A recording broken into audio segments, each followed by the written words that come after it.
Today on the Everything 80s podcast, the top 13 toys of the 1980s.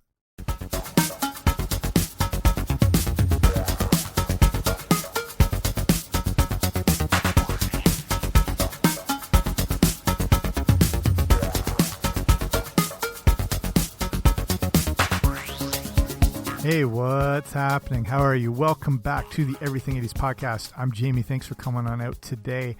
And I'm counting down what I think are the top 13 toys of the 1980s. So hopefully you agree with most of these or you have some favorites in the list, but we'll check them all out. Before we start, if you haven't already, make sure you subscribe wherever you find your podcasts. I should be there. Okay, let's get to this list. So the 80s really were a golden time when it comes to toys and pop culture and everything like that. There was an explosion of pop culture, new intellectual properties, and an avalanche of new cartoons and toys. And, you know, a lot of this is because of a topic I've covered recently called deregulation, and it has to do with Ronald Reagan and him preventing what used to be the banning of advertising to children. And when that was lifted, it opened the floodgates. And that's why we see a 300% rise in new character trademarks going into the 80s, because it was free reign on going after kids. But it did bring us some of the best toys and cartoons and stuff of all time. You may see this as capitalism and commercialism run amok, but if you're a kid growing up in the 80s, you didn't really give a crap because we were the victors in all this. The problem was there was so much that you wanted and so much that looked good. I'm surprised the second Christmas wasn't introduced midway through the year to be able to promote toys and products a second time. I mean, you can only get so much stuff. Having to wait till your birthday or the regular Christmas could make this extremely tense and nerve-wracking. What would you ask for? What was realistic to ask for? I knew I couldn't ask for the the G.I. Joe USS Flag aircraft carrier, so you had to have a wish list, but, you know, still leave some room for some dream toys and hope. You never know. You might have the odd aunt or uncle who thought this will be the year and we're going all out on this kid. Again, obviously, a list like this is going to be subjective and we can argue till the cows come home, but here are what I think from the perspective of a young male human child who lived in Canada, who was still occasionally afraid of the dark. Here's what I see as the top 13 toys of the 80s. Okay, number 13, Mad Balls. Mad Balls were awesome. They were hated by parents, but loved by kids. Anything that parents rejected, kids were going to eat up with a spoon. Mad Balls were created by Amtoy in the 80s and were a series of rubber balls that had grotesque faces. They came from the same company that brought us things like Strawberry Shortcake, Care Bears, and the Popples, but they wanted something that appealed more to boys. When you combine something you can throw and bounce with gross out humor, you've got the attention of small kids, especially me. I remember getting one for my birthday from a friend, but his younger brother spilled the beans beforehand, and then my friend went nuts on his brother. But I didn't care. I still got a Mad Ball. The creation of Mad Balls is as bizarre as the balls themselves, as they were thought up during a game of hot potato.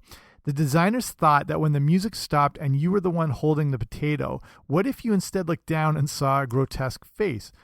This was the actual accidental creation process, and then all the designers had this unofficial competition to see who could draw the grossest face. The company they worked for caught on to all this somehow, and then realized they might have something here, and then realized this actually could be a hit, as they did end up becoming a massive seller. Okay, number 12, Care Bears. So I didn't necessarily love Care Bears, but I still saw them as a significantly important toy of the 80s. They made a huge impact on pop culture through the toys and the TV shows. So maybe I really actually did like them a bit. They were created in 1981 from the awkwardly named company Those Characters from Cleveland. But they didn't start out as toys, but rather for use on greeting cards. In 1983, Kenner saw the promise with them and turned them into plush toys. They then went on to dominate the small screen with 2 TV specials in 1983 and 1984, and then a full TV series from 1985 to 1988. They also had 3 feature films. Each Care Bear was a different color with a different logo on the chest, revealing their specialty power. These logos were technically called tummy symbols or belly badges, both of which are just absolutely adorable. Number 11, My Pet Monster. And I had a whole other show all about My Pet Monster if you want to check back into the previous episodes to learn more. But the idea with My Pet Monster was that they were going to make a plush toy specifically for boys. My Pet Monster was made in that same vein as Mad Balls, and that the companies wanted to make toys that appealed to boys instead of the more girl-based products they had been focusing on. And I'm using quotes here. These are their words, not mine. This was the case with American Greetings, the company behind My Pet Monster. They wanted to create a plush toy, but that had more of a menacing appeal so boys would like it. To do this, they gave him blue fur, fangs, and orange handcuffs so that he could be attached to you everywhere you went. It worked, and My Pet Monster was a huge hit. In a rare reversal, they actually would make a cartoon series after the toy came out. Up to that point, most cartoons were used to launch the toy product. I remember thinking that My Pet Monster wasn't really a doll, but was a cool toy that just happened to be plush and soft. And that was the real intent behind putting him out. And a lot of other kids felt the same way, and he would be one of the defining toys of the 1980s. They also had the cartoon show that was immensely popular and an actual live action movie in 1986, but do not check that thing out. But, if you do want to check something out, check out the episode I did that goes more into all this stuff and how all that was created. Number 10 of the top 13 toys of the 80s, My Little Pony. See, again, not up my alley, but culturally significant and deserves a place on the list. So I think I'm being pretty flexible with this whole thing. I had a younger sister, so I was all too familiar with everything to do with My Little Pony. I had to let her watch her shows before I could watch what I wanted. So I ended up sitting through a lot of these things. My Little Pony was developed by Hasbro in 1981, and the ponies had colorful bodies with a unique symbol on both sides, which would be called cutie marks. I have something similar on me. They were technically first called My Pretty Pony, and in 1982, it officially became My Little Pony. They were a massive hit right out of the gate. That's a very unintentional but funny horse pun. The toy line ran all the way till 1992 in the US and till 1995 globally. I'm not going to get into the further appeal and the growth of the brony culture because that's just ridiculous, but, if that's your thing. I mentioned at the start of this article about the deregulation and cartoons that were now being used as 22-minute commercials to push toys on kids. My Little Pony was seen as kicking off this whole thing. It was widely frowned upon to be sneakily advertising to kids through the use of a cartoon show. But nothing was allowed to stop this now. And again, it would open the floodgates with some other toys that we'll get to in a second. Either way, My Little Pony was a massive hit with the toys, TV series, and movies. It's a billion-dollar property and was another definitive part of the 1980s. Number 9 on our list, the Popples, which I mentioned earlier. It's our old friends from American Greetings back at it again with that side company, those characters from Cleveland. You probably never really heard of either of those companies compared to companies like Hasbro and Mattel, but they actually brought us some of those most significant toys of the 80s. The Popples were another such one. I thought they were actually a pretty awesome toy, and they earn a spot on my very coveted list here. The Popples were kind of half sock, half stuffed animal that were marsupial teddy bear type toys with long tails that they could fold into balls. That idea of them being part sock is actually not a joke, as the creator, Susan Trentill, supposedly got the idea from rolling up socks. She was a powerhouse toy designer and also created Strawberry Shortcake and the Care Bears. The Popples were released between 1986 to 1988 and also had a cartoon series from 1986 into 1987. There were 9 Popples in the first line, including ones such as Pancake, Puffball, and Potato Chip, which all sound delicious. There were other lines introduced over the years, but these 9 would make up the core era. And even though they were a short-lived toy, they were a very, very popular part of the 80s. And that was the thing at this, stage of the toy game. When I mentioned this, like the golden age of toys, it really was, like I said, with that 300% increase in licensed products and characters and creations. There was so much out there that to stand out amongst all that took a real sort of monumental effort, and you couldn't necessarily predict what was going to happen. Like, we think of all the toys you know of and had, and there were so many that were little flash in the pans that you probably never saw because they just didn't have the staying power. They had to try anything to make a dent. Like, how are you going to stand up against some of the heavyweight toys like others we'll get to in a sec, but whether it's the Care Bears or My Little Pony, how are you going to appeal with something like the Popples? So the fact that it made a splash, even though it was for a couple years, it still had a cartoon show and you've heard of them. So they made a dent in a time where it was almost impossible to make a dent, but they were able to manage so. Number 8 on the list, GoBots. So I personally would like GoBots higher on this list as I love them, but I have to be realistic about their place in 80s toy culture. Again, with referring to what I just mentioned about trying to stand out and make a dent, even if it's a short one. Often considered the poor man's Transformers, the GoBots actually predates the Transformers by a bit, but it didn't catch on as much until the Transformers really took off. GoBots were a smaller and simpler transforming robot that started out as the Machine Robo in Japan.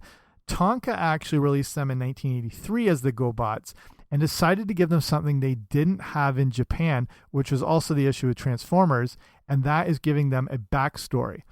GoBots were from the Romulus system, were made up of the good Guardians and the evil Renegades.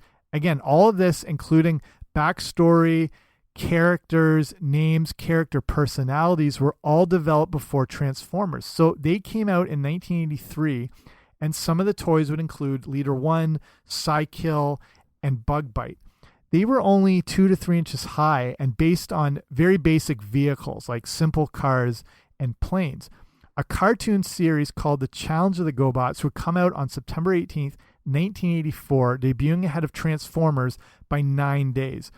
I had never been so excited for something in my life, but they aired before I got home from school. So when their initial run of 3 or 4 episodes or whatever happened, I faked sick and was somehow able to stay home and watch those first episodes, which I haven't admitted till this show. And again, I did a whole other episode on GoBots and their development and the success and why, though, they ultimately lost to Transformers. So check that one out back in the earlier episodes. We are now at number 7, and that is going to be Teddy Ruxpin. This was like an alien technology that had come to Earth. A talking bear that could sing and tell you stories was pretty crazy. The tale of Teddy Ruxpin is also an interesting one, too. He was invented by a guy who designed the animatronic characters for Welcome to Pooh Corner, if you remember that show, and also worked for Disney and created the giant animatronics for Chuck E. Cheese. He also did the Country Bear Jamboree, if you remember that show. Sorry, fun fact about Chuck E. Cheese. His real name, this guy actually has a whole backstory. His real name was Charles Entertainment Cheese, and he threw birthday parties because he was an orphan who didn't know when his own birthday was. And he wanted other kids to feel special on their birthday because he didn't. So, very tragic backstory. Teddy actually has a backstory himself, and he's technically considered an Illiop and comes from the land of Grundo. He would use cartridges in his back to play his stories, and he went from a prototype of a head on a stick to store shelves in just 6 months. That is a staggeringly fast turnaround time, but they had to have him out for the Christmas of 1985, and it was a good thing they rushed it because he sold a staggering 41,000 units in the first 30 days and made $93 million by the end of that year. Teddy Ruxpin is one of the best-selling toys of 1985-86, and that, if you consider, is smack right in the middle of probably the greatest decade for toys in history. So again, being able to stand out and to be the best seller amongst all that other stuff shows how big Teddy Ruxpin really was. And so, yeah, check out my episode all about Teddy Ruxpin. And the creation story is pretty amazing. Again, how this whole thing was developed. And there's an amazing amount of technology that went into this thing. And the fact that they got it down to the size of the bear, considering it was the mid-'80s, like this thing should have been the size of like a small hatchback. but they were able to advance it and make it. It wasn't cheap by any means, but still relatively affordable, and an amazing piece of technology. So check out the Teddy Ruxpin episode. Number 6 on the top 13 list, the Cabbage Patch Kids. One of the hottest toys of all time, and the toy that started the concept of a toy craze as we know it. Cabbage Patch Kids came out in 1982 and may have been a stolen idea. I have a whole other show on this one. Check that out. That goes way into the backstory. Here's the basic idea. The first iterations were called Doll Babies by a lady named Martha Nelson Thomas. She would sell them at craft shows where a guy named Xavier Roberts first saw them. He would buy them and then start selling them for a lot of money. She hated this, tried to get him to stop, but he vowed he would make his own, and he did. The likeness was pretty similar, but he would mass produce them, and then they would be released by Coleco. The difference is each doll was unique and would come with an adoption certificate. They also looked more like a baby and not a horrifying porcelain doll that would come to life in the middle of the night and murder you. So they were a little more playable than just like a display thing. So you combine this new concept that's kind of unique and very appealing to kids with a very good advertising campaign, and then you throw Christmas into the mix, and you've got one of the hottest toys ever made. And the Cabbage Patch Kids craze of 1983 was really the first incidence of things like trampling and beatings and broken bones just to get a new toy. Stores were completely understocked, and thousands of people would have to be turned away. It really seems like it did set the stage even for things like Black Fridays of the future. But there was no denying the impact the Cabbage Patch Kids had on the culture. By the end of 1985, they had made over $600 million. If you convert that for today, it's over $1 billion just in that short time period. They were on the wish list of pretty much every kid going to that Christmas and the next one. Again, like I could go on about this forever. It's an amazing story of, a stolen idea, smart marketing, creating, again, more of identity and backstory than just releasing a doll. And again, the Cabbage Patch Kids riots are amazing. And this is a time before, internet and YouTube videos and blogs and sharing, and that this was able to create such a storm is amazing. We have now reached the top 5. And this one will probably surprise you, but we're looking at things that were very popular that a lot of kids had, and most houses had them even without you realizing it was ever bought or that you ever received it. And that is the Snoopy snow cone machine. Technically came out in 1979, but makes a cut as it was propelled into the 80s. This was the frozen version of the Easy Bake Oven, and one that showed you the value of hard work, because this was actually based around manual labor, but was a massively huge selling toy. You probably had one. There had been, previous snow cone toys out before, but slapping Snoopy on it made it much more coveted. The peanuts are usually associated with things, like a Charlie Brown Christmas, or it's the Great Pumpkin Charlie Brown. So there was an immediate association with Snoopy and snow. It was first made by Hasbro, and you would have to stuff ice cubes into the top, and you had to really crank this thing to make it work. It was kind of like churning butter, but worse. But the fact you could make your own treat at home made this a hugely coveted toy. Okay, so number 4. So if you remember us talking about with the Cabbage Patch Kids, the difference there, instead of just putting out a doll, they created more of a character and more of an identity. And again, with the adoption certificate that you would get, and each doll was unique and had its own name. And that was a smart move instead of just putting out a bland toy. And that's for our number 4, which did the same thing, and that was the Pound Puppies. So the Pound Puppies took that concept of the Cabbage Patch Kids but put it into dog form. Each Pound Puppy followed the similar adoption idea, and they would also come in these, unique little cardboard dog houses that you could carry anywhere. They were put out by Tonka, of all people, and released in 1984. And of course, these nice plush dogs with long ears and drooping eyes. And again, it wasn't just a toy dog. It was this unique dog that came with their shots. and they could be washed in water. So kids were encouraged to give them baths. They were a little more functional. There was also a successful cartoon that went with them in 1985, and the toys would make over $300 million during the 80s. And the interesting thing is that the Pound Puppies were a reaction to the video game crash of 1983. And I've touched on this a lot on the show, but this is basically when Atari went belly up. Nintendo was not yet on the scene, and toy companies who had been really burned when the video game market went down didn't want to have anything to do with video games anymore. They went back and invested in low-risk toys and traditional items like dolls, teddy bears, toy cars. They kind of went back to their roots, and that's what the Pound Puppies were. And again, the whole thing is they're not just releasing a stuffed dog, which is, pretty cool and they're cute, but they're putting out a brand of them that had character and a story behind it. This makes it easier for kids to associate and connect with the toy. And the Pound Puppies were proof of taking that simple concept but personalizing it. So you just weren't getting this thing, you were adopting it and bringing it home. It had its own name and its own little house. And again, you could take care of it and everything. It wasn't just like a stuffed teddy bear, which just sort of sits there. Okay, number 3, and it's going to be He-Man. He-Man was a dream toy to a kid like me. It's part action figure, part mythology, and a superhero all rolled into one.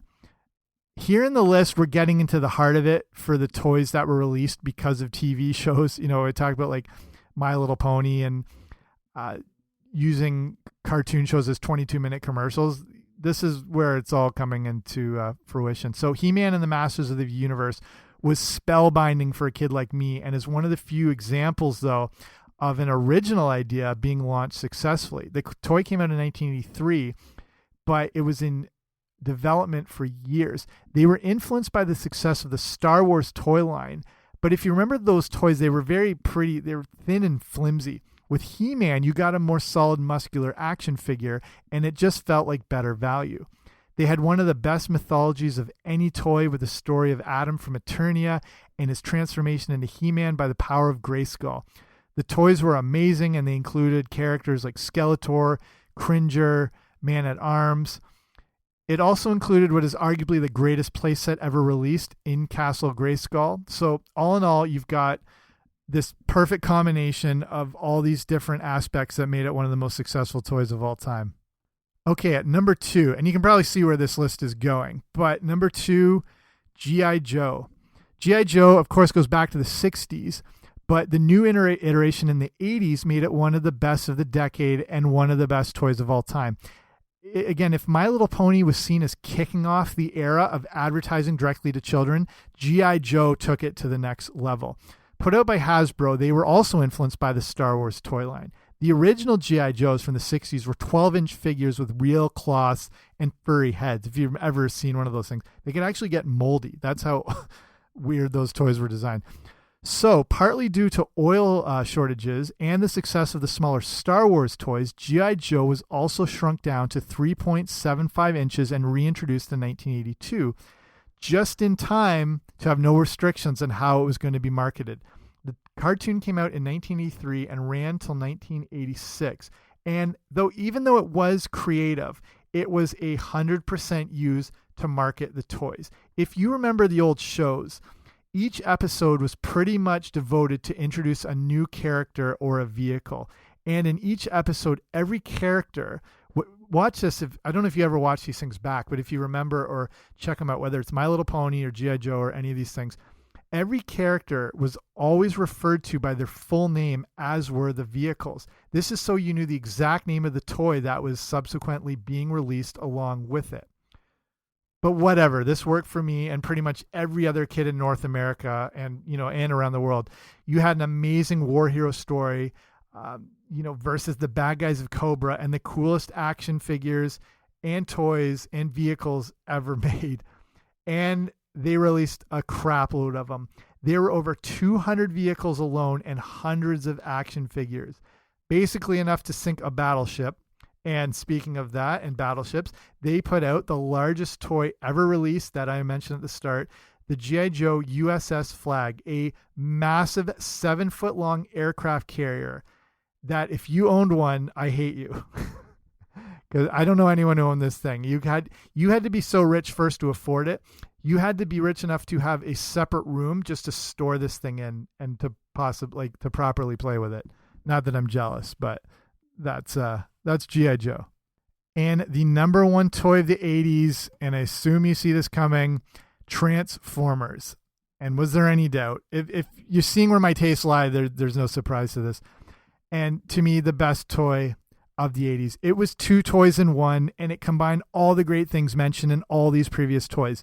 There is an amazing backstory and mythology of the Autobots and the Decepticons from Cybertron, and then the subsequent cartoon that went into launching them. The cartoon started as a 4-part series to launch everything about the toys and the backstory, but then it grew from there. These toys were a kid's dream come true. They were alien robots that you could transform from robot into this awesome vehicle. They did not feel cheap, and they actually took some skill to transform. With Transformers, you felt like you could identify with the characters, and this, in no doubt, was thanks to the amazing mythology they created. Everything about these toys made them the best of the decade, and you liked the bad guy toys as much as the good guys. The notable choices like Megatron, Soundwave, and Starscream, they matched up perfectly to Optimus Prime, Ratchet, and Ironside. When they released the Dinobots, I almost passed out. Now you're just like taking advantage of kids at this point. This awesome toy, you introduced dinosaurs into it. It was like game over at that point. Again, with the backstory, again, a whole other episode on this, the amazing story of how Transformers were developed. Definitely check out that episode. But not an original idea at all. Comes from the Diaclone toy line from Japan, but Hasbro jumped all over them. They put out their new versions of the Japanese toys in 1984, along with the TV show to launch them. Again, they were just straight up 22-minute commercials, but we were never the same again as kids until Michael Bay put his filthy hands on the whole thing and the franchise. But whatever, we'll leave that alone. Okay, that's it. That's the best of the decade. Those were the top 13 toys of the 80s from my perspective. I think I had a pretty fair list. I think I covered a bit of everything. And again, I understand I probably left some of your favorites off, but maybe covered some. But I think I got that good range and explained their significance.